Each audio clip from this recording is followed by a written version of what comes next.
आज जो कहानी बोल रहा हूँ उसका नाम है मंदिर। लेखक के नाम शरद चंद्र चटर्जी। मैं पहले ही बताता हूँ कि ये कहानी मैंने बहुत साल पहले पढ़ा था, तो इसलिए इसके कैरेक्टर्स के नाम वगैरह मैं थोड़ा भूल गया, इसलिए आप मुझे क्षमा करें। कहानी ऐसा है, एक धनवान आदमी था। उसका नाम मैं सुविधा के लिए रखता हूँ बजेश्वर चौधरी। बजेश्वर चौधरी बहुत ही धनवान आदमी था। जमीन जायदाद रुपया पैसा मकान सब कुछ थे उसके पास। उसकी पत्नी थी और एक बेटी थी, उसके नाम अनुपमा। बेटी को प्यार से अनु अनु कहकर वो पुकारते थे। तो उनके बड़ी खुशी या खुशहाल संसार थी। लेकिन क्या हुआ, कुछ दिन बाद उनके जब उम्र 7-8 साल, तब उस ब्रजकिशोर की पत्नी का देहांत हो गया।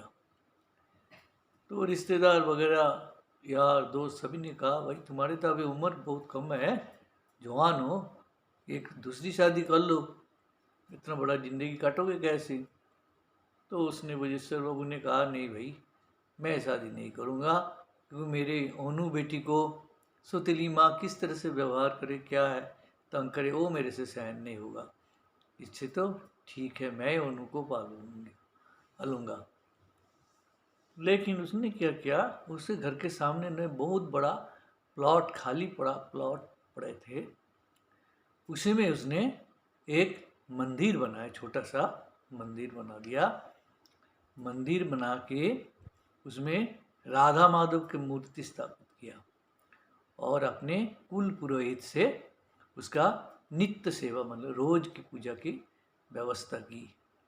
इसके अलावा मंदिर के आसपास के जगह पे उन्होंने फूलों का बाग बगीचा लगा दिया, जो कि कुछ दिन बाद ही एकदम फूलों से लद गया, फूलों से। और क्या हुआ, जिससे क्या पूजा के लिए फूलों के कोई अभाव नहीं रहा। अनु को शुरू से ही मंदिर में और राधा माधव में बड़ी दिलचस्पी थी। उसने क्या किया, शुरू में तो नौकर चाकर और नौकरानी वगैरह ब्रज बाबू खुद पूजा के लिए इंतजाम करते थे। अनु माँ धीरे धीरे देखती थी। लेकिन बाद में उसने क्या किया, धीरे धीरे पूजा के सारा काम अपने ऊपर ले लिया। जैसे कि मंदिर की साफ सफाई खुद करती थी, भगवान के जो पूजा के बर्तन वगैरह वो खुद धोती थी, मांजती धोती, फूल बगीचा से फूल तोड़कर लाकर माला गुथती, उस माला को राधा माधव को पहनती, पूजा के लिए अलग से फूल रख देती थी, पूजा के लिए सामग्री वगैरह सारे जचा के रखती थी। और उनके कुल पुरोहित आके पूजा करके फिर वो अपने जो पूजा के जो फल वगैरह चावल वगैरह केला वेला सब उनके हिस्सा की चीज़ ले जाते थे और बाकी जो है प्रसाद बांट देते थे अनुपमा। इस तरह से दिन कट रहे थे। लेकिन धीरे धीरे अनुपमा बड़ी होने लगी। इधर उनके जो कुल पुरोहित था, उनको वो उम्र हो गया था, बुजुर्ग आदमी था, उनका भी पत्नी नहीं थी, खाली एक बेटा था 17-18 साल के लड़का। वो लड़का बिल्कुल ही कुछ भी काम धाम नहीं करता था और खाना भी उस पुरोहित जी को खुद को ही, पंडित जी को खुद को ही बनाना पड़ता और लड़का आके खा के चला जाता सारा दिन। कुमार टोली था उस गांव में, उस कुमार टोली में सारे दिन पड़े रहते थे। वहाँ कुमार लोग जो है वो मिट्टी के पुतले वगैरह बनाते थे, प्रतिमा वगैरह तो बनाते थे। और वो लोग क्या खाया करते थे, जो छोटे छोटे पुतले होते थे उनके आँख नाक वगैरह बिल्कुल ही एकदम किसी ढंग से बनाते ही नहीं थे। तो वो लड़का सारा दिन देखते थे, कहता है भाई साहब ये आप क्या बना रहे हो, इनका आँख तो अच्छे तरह से बने ही नहीं, नाक भी नहीं, मुंह नहीं, किस तरह से बनाते थे जल्दी जल्दी। कहते बाबूजी 1-2 पैसे के पुतले बिकते हैं, इनके लिए कौन इतना मेहनत करे, ये ठीक है जैसे चलता है। तो लड़का कहता था मैं इसका आँख बना दूँ। तो कहते ठीक है बाबा ठाकुर, आपकी इच्छा है तो बना दो, हमारे पास तो इतने टाइम नहीं है, हमें तो ढेरों सारे पुतले बनाना और बेचना पड़ता है। तो वो लड़का क्या करता था, दो चार पुतले के धीरे धीरे सुंदर सुंदर करके आँख बना देते थे, मुंह नाक। सांचे में तो पुतले बनते थे, लेकिन आँख वगैरह, मुंह वगैरह, किसी का मूंछ वगैरह सब वो लड़का सुंदर सुंदर बनाते थे। फिर जब वो कुमार लोग मेले में और कहीं बेच के आते थे, कहते बाबा ठाकुर आपके बनाए हुए जो पुतले है वो तो आज 4-4 पैसे में बिक गया है। हमारे वाले तो 1-2 पैसे ही देते थे, बहुत बढ़िया बनाया आपने पुतला। तो उससे और उसका बड़ा उत्साह होता था। वो धीरे धीरे ऐसे और काम करते थे। लेकिन पंडित जी कहते थे अरे बेटा देख मेरा उम्र हो रहा है, पूजा का जो है नियम कायदे ये सब सीख ले, पूजा करना सीख ले। देख मेरे बाद कौन पूजा करेगा। उनके हमारे जजमान इतने अमीर आदमी हैं, गुजारा हो रहा है अच्छी तरह से, और सब जजमान तो पूजा सीख ले। लेकिन लड़के को कोई इंटरेस्ट नहीं था। वो बस कुमार टोले में पड़े रहता है, भूख लगता तो घर में आके उसके पापा के द्वारा बनाया खाना खाता और फिर वो चला ही जाता। फिर क्या हुआ, एक दिन पंडित जी बीमार हो गया। बीमार हो गया तो क्या हुआ लड़का को कहा बेटा जा, भगवान का नित्य पूजा है वो तो करके आना पड़ेगा, तू जा पूजा करके आ। तो लड़का पूजा के नहा धो के धोती पहन के को चला गया। इधर अनु पूजा के लिए सब कुछ सामग्री से जचा के बैठी थी, वो आ गया। कहला आज पंडित जी ने है कि नहीं बाबा आज बीमार है इसलिए मैं आया पूजा करने। बोले ठीक है कर लो।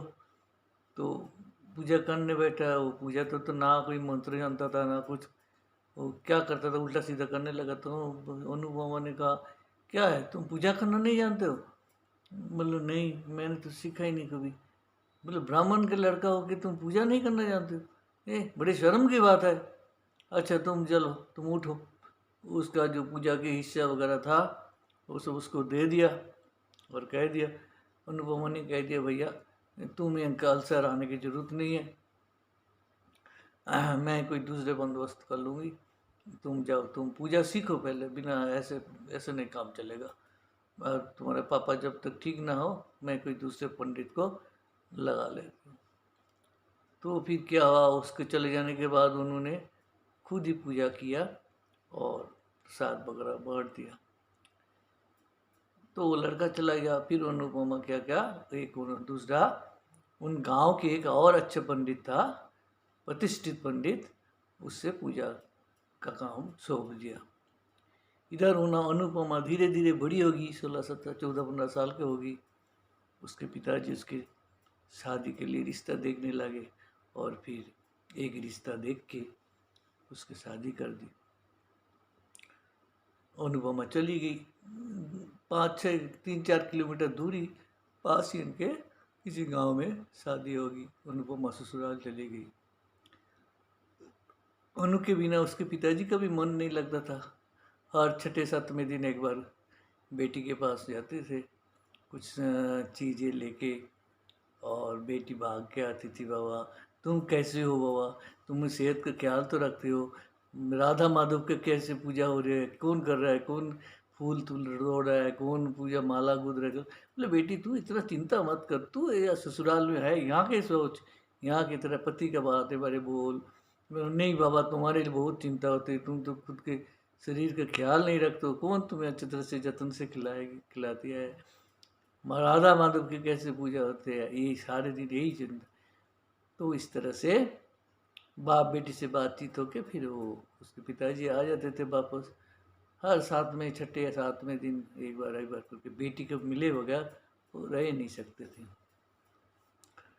इत्तेफाक से क्या हुआ फिर एक बार उसमें गया तो अनु को देखा मुंह सूखा सूखा था। बोले क्या बेटी ऐसे कैसे है तू रहती है, मुंह सोच हुआ कि तेरे घर में ससुराल में कोई कमी नहीं है। कमी तो नहीं। बोले नहीं तो सास ससुर का तंग तो करते। नहीं नहीं बाबा ये तो लोग तो बहुत बढ़िया है, तेरा पति तो वो बहुत बढ़िया है, कुछ नहीं कहते। तो फिर तू ऐसे कैसे है। बोले बाबा मेरा मन हर वक्त राधा माधव के मंदिर की तरफ ही पड़े रहते, तुम्हारे चिंता सताते रहते, मेरे मन में खुशी नहीं है बाबा, मेरे को यहाँ अच्छा नहीं लगता। बोले बेटी ऐसा क्या बात है, अभी अभी शायद तेरी शादी हुई है, अभी आनंद के दिन है, खुशी के दिन है, तू ऐसे। बोले हाँ बाबा हमारा मेरे यहाँ मन ही नहीं लगता, सारा दिन मन वहाँ ही पड़े रहते तुम्हारे पास, राधा माधव के मंदिर में। नहीं नहीं बेटे, ऐसे नहीं करते, यहाँ तो तुम्हारे आराम से रहो, खुश से रहो, गृहस्थी बसाओ, मन लगाओ गृहस्थी में। उसके पापा चले गए।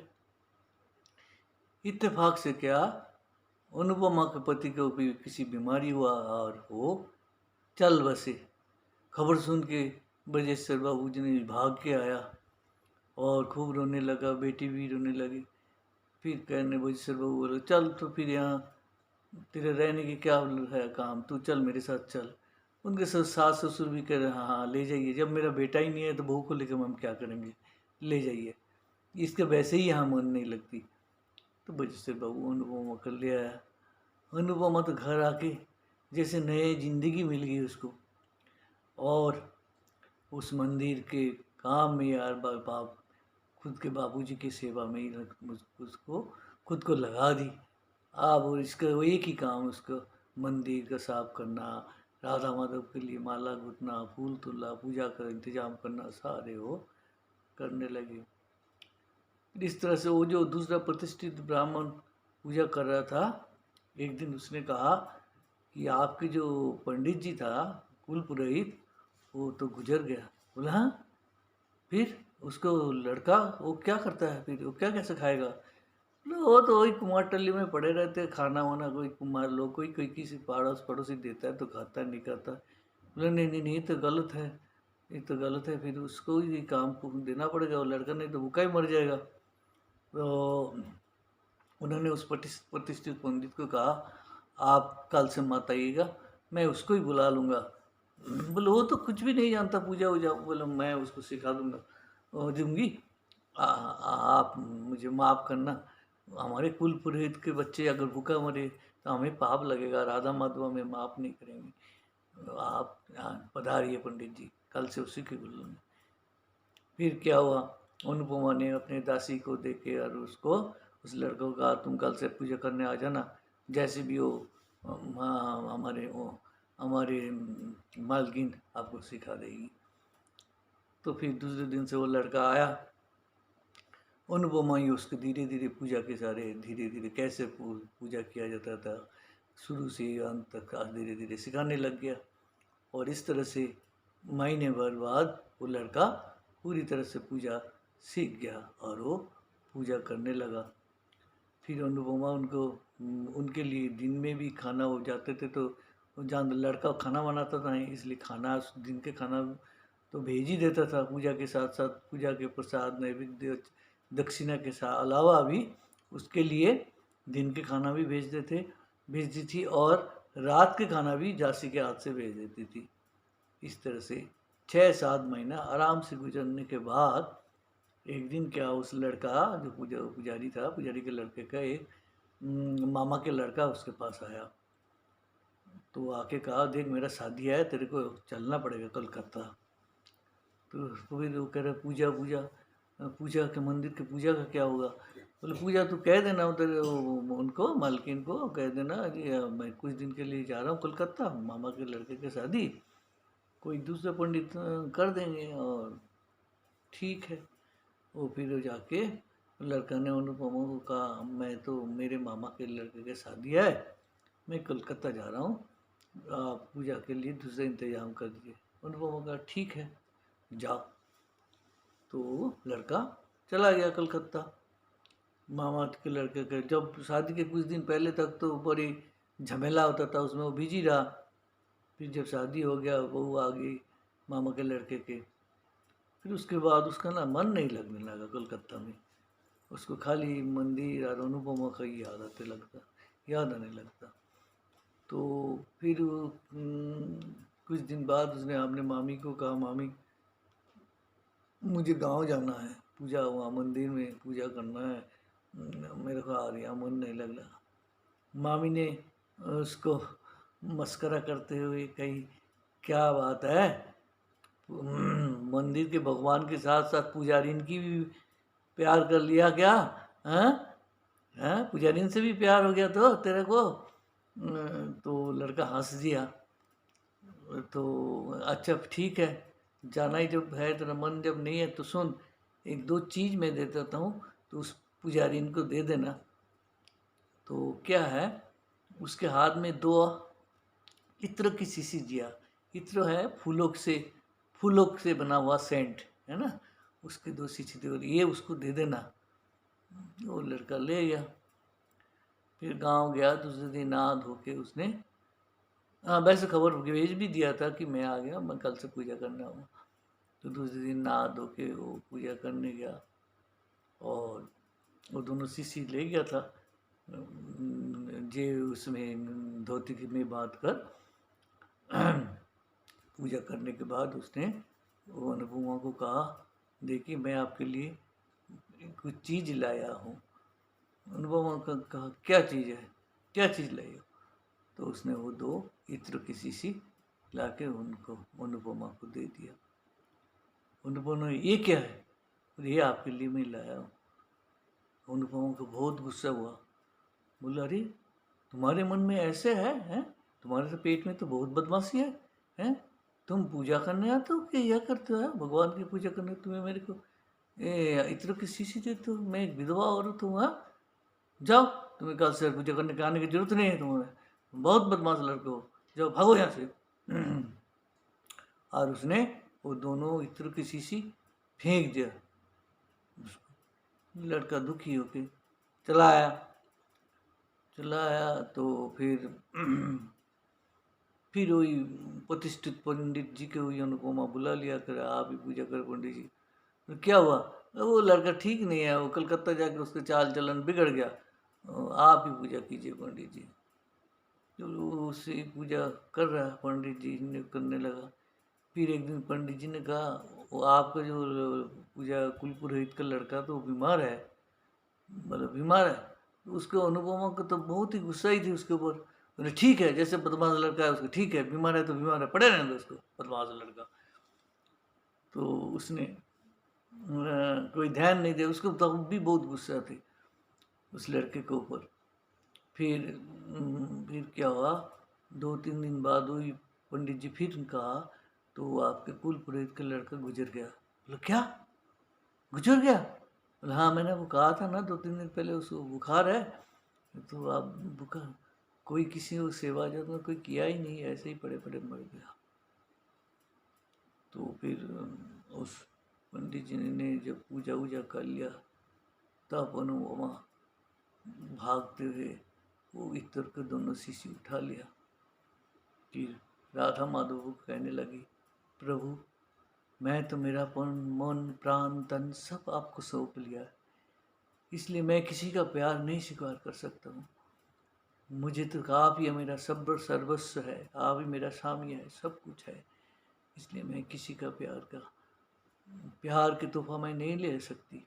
लेकिन आप तो जगत के मालिक हो, सबको प्यार आप ले सकते हो। इस अभागा के प्यार के निशानी को आप ही रखो। इस अभागा के तुम, इसके लिए तुम कृपा करना, इस अभागा को जाते शांति मिले, इसके लिए इसके प्यार की निशानी को आप ही रखो, आप ही स्वीकार करो प्रभु, आप तो दुनिया के मालिक हो। तो करके भगवान के चरणों में वो दोनों शीशी रख दिया। मेरा कहानी यहीं ख़त्म हुआ। कैसे लगे आप लोग लाइक करें, शेयर करें और सब्सक्राइब करें। भूल त्रुटि होने पर मुझे क्षमा करना। धन्यवाद।